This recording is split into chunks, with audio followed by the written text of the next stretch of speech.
2020-yilning yanvar oyi boshida Xitoyda yangi, ilgari fanga noma'lum bo'lgan 2019 nCoV yangi koronavirusi borligi haqidagi ma'lumot aniqlandi. Rasmiy ma'lumotlarga ko'ra, bugungi kunga qadar ushbu virus 11374 kishini kasallaganligi va ulardan 259 tasi vafot etganligi xabar qilinmoqda. Kasallik 1-yanvar kuni Uxan shahrining dengiz mahsulotlari va yovvoyi hayvonlarning go'shti savdosi bilan bog'liq bo'ldi. Virusni birinchi bo'lib Uxan shahridagi 61 yoshli kishi yuqtirib olgan.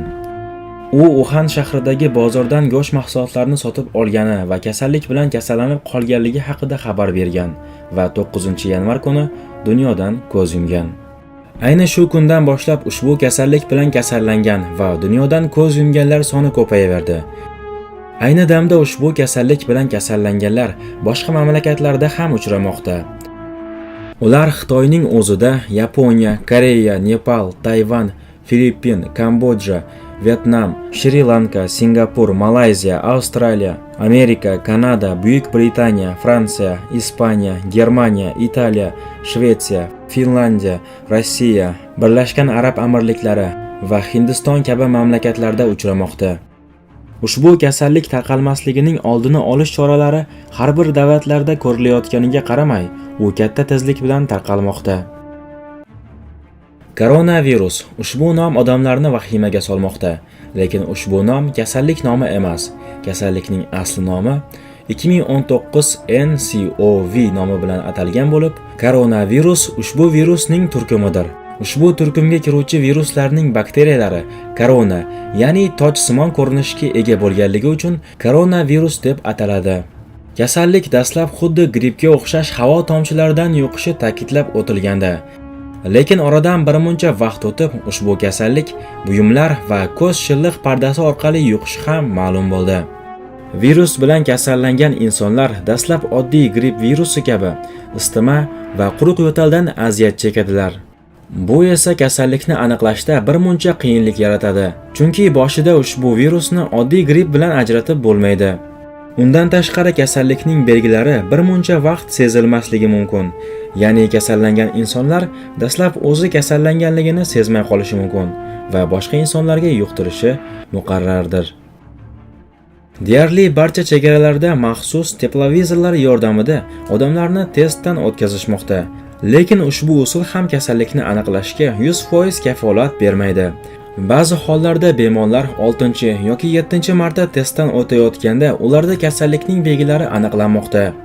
London Imperial kollejidagi olimlarning tadqiqotlariga ko'ra, hozirgi kunda virus bilan kasallangan insonlar o'rtacha 2 dan ortiq insonlarga o'z kasallarini yuqtirmoqdalar.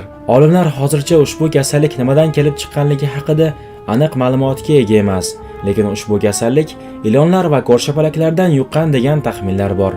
Hozirgi paytda Xitoyda deyarli 10 millionlab kishilar karantin zonasida saqlanmoqda.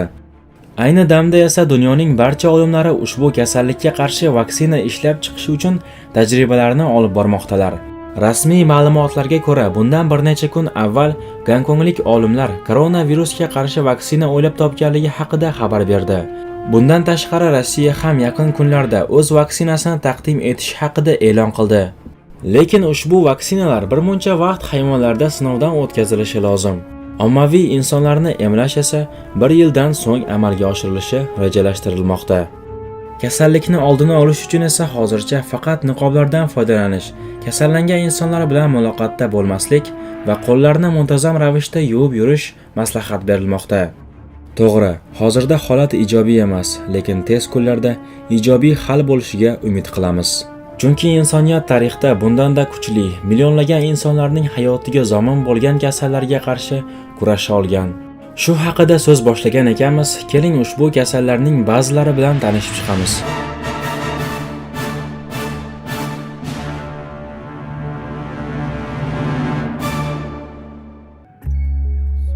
Vabo kasalligi. O'rta asrlarda vabo kasalligi butun dunyoni qo'rqinchga solgan. U o'zidan faqat bo'm-bo'sh shaharlar, son sanoqsiz qabristonlar va dahshatli og'riqlarni qoldirgan. Chunki u vaqtlarda ushbu kasallikning davosini hech kim bilmas edi.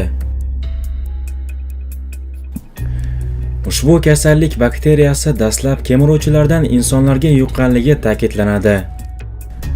Tarixda vabo kasalligining 3 davri mavjud bo'lib, u Yustinian vabosi, qora o'lim va oq vabolardir. Eng birinchi vabo Yustinian vabosi bo'lib, u 541-yildan to 750-yilga qadar deyarli 2 asr davom etgan. Kasallik ilk bora Vizantiyada qayd etilgan. Kasallik nomi esa o'sha davrdagi Vizantiya podshohi Yustinian I nomiga atalgan. Kasallikning birinchi davri qandaydir sabablarga ko'ra to'xtab qolgan. Oradan ancha vaqt o'tib, kasallikning ikkinchi davri, ya'ni ikkinchi vabo, qora o'lim boshlangan. Qora o'lim 1346-yildan to 1353-yilga qadar davom etgan. Kasallik deyarli 70% yevropalikni va ko'plagan boshqa xalqlarni o'limga olib kelgan. Buni qarangki, kasallikning ikkinchi davri ham qandaydir noma'lum sabablarga ko'ra yana to'xtab qolgan.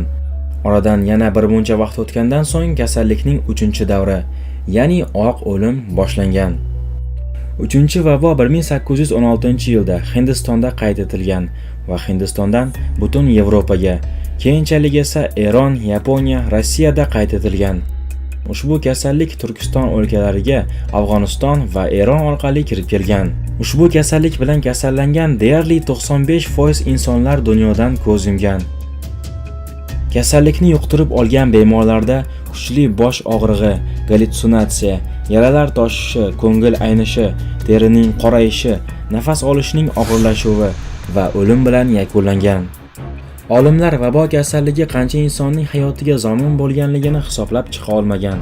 Lekin taxminlarga ko'ra, ushbu kasallik 200 milliondan ortiq insonni dunyodan olib ketgan.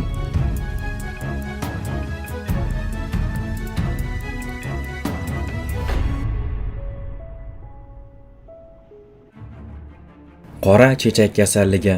Ushbu kasallik o'tmishda yer yuzasining barcha mamlakatlarida keng tarqalgan bo'lib, u haqidagi dastlabki ma'lumotlar Misr va Xitoy qo'lyozmalarida uchraydi. O'rta asrlarda esa o'sha davrning eng mashhur olimlaridan biri Rozi qora chechak kasalligi haqida kitob Al-Juddari va Al-Hasba asarini yozdi va ushbu kasallik haqida to'liq ta'rif berdi. Undan tashqari kasallikka qarshi emlash g'oyasi ham ayni mana shu kishiga tegishli ekan. Kasallikka qarshi emlash g'oyasi Ibn Sinoning asarlarida ham ilgari surilgan. Lekin u vaqtlarda vaksinaning mukammal ko'rinishi yo'q edi.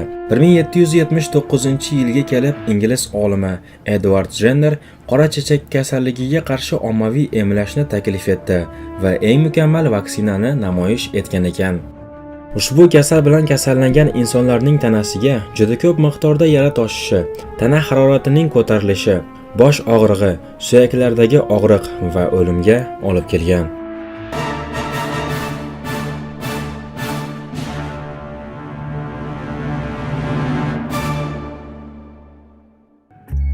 Ispan grippi.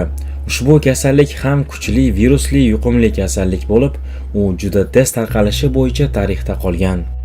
Ispan grippi bor yo'g'i 1 yil ichida, ya'ni 1918-yildan to 1919-yilga qadar 550 million kishiga yuqqan.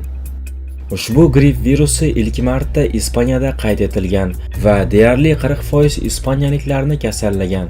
Kasallikni yuqtirgan bemorlarda boshida hech qanday og'riq sezilmagan. Keyinchalik esa qattiq bosh og'rig'i, ko'ngil aynishi, qonli yo'talish belgilari sezila boshlagan. Ispan grippi o'z tarixi davomida butun dunyodagi 50 milliondan 100 millionga qadar bo'lgan insonlarni qirib tashlagan.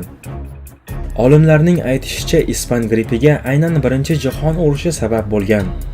Urush tufayli o'sha davrlarda sanitariya qoidalariga amal qilinmaganligi, yomon ovqatlanish va qochoqlar lagerlarining o'ta zich joylashishi kasallikning rivojlanishiga turtki bergan. Xulosa o'rnida shuni ayta olamizki, insoniyat tarixida juda kuchli kasallarni yenggan. O'ylaymizki, ayni damda biz uchun xavf solayotgan koronavirusiga ham yaqin kunlarda mukammal davo topiladi va u biz uchun muammo bo'lmay qoladi. Unga qadar esa barchangizga sog'liq tilagan holda bugungi videomizni yakunlaymiz. Agarda video sizga yoqqan bo'lsa yoki shunchaki foydali bo'lgan bo'lsa, unda like bosing. Videoni do'stlaringiz bilan bo'lishing va kanalimizga obuna bo'ling. Qo'ng'iroqchani bosib qo'yishni ham unutmang. Shunda siz bizni yangi videolarimizni o'tkazib yubormaysiz. Siz bilan Faktlar TV kanali edi.